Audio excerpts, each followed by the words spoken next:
মাত্র ২টি প্রমাণ থাকলেই নামজারি আবেদন বাতিল করতে পারবে না, ভূমি মন্ত্রণালয়ের নির্দেশনা।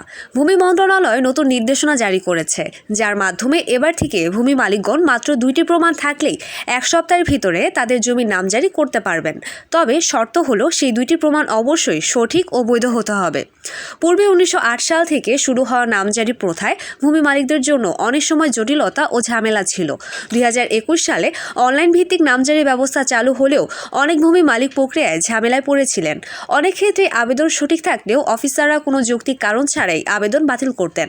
এছাড়া প্রতারক চক্র ও স্থানীয় দালালদের কারণে অনেকের কাছ থেকে বাড়তি টাকা নেওয়ার অভিযোগও ছিল। এবারে নতুন নিয়ম অনুযায়ী একজন ভূমি মালিক নামজারির জন্য আবেদন করলে সঙ্গে সঙ্গে একটি কেস নাম্বার তৈরি হবে এবং এই কেস নাম্বার আর কখনো বাতিল করা যাবে না। শুনানির দিন মোবাইলের মাধ্যমে জানানো হবে এবং সেই দিন সমস্ত ডকুমেন্টস সঠিকভাবে দেখালে নামজারি নিশ্চিতভাবে প্রদান করা হবে। যদি কোনো ডকুমেন্টের ঘাটতি থাকে, অফিসাররা আবেদনকারীকে নির্দিষ্ট সময় দিবেন সে ঘাটতি পূরণ করার জন্য। কোনো অবস্থাতেই নামজারি রিজেক্ট করা যাবে না। পাশাপাশি কোনো ভূমি মালিকের কাছ থেকে বাড়তি টাকা নেওয়া বা কৌশলে অনর্থকভাবে প্রক্রিয়া ধীর করা যাবে না।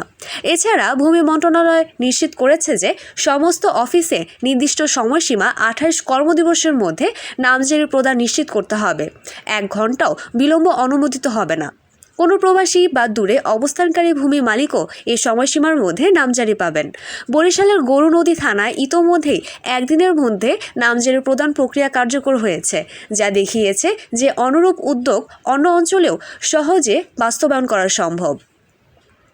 নতুন নির্দেশনা অনুযায়ী নামজারি করার জন্য মাত্র ২টি প্রমাণ যথেষ্ট।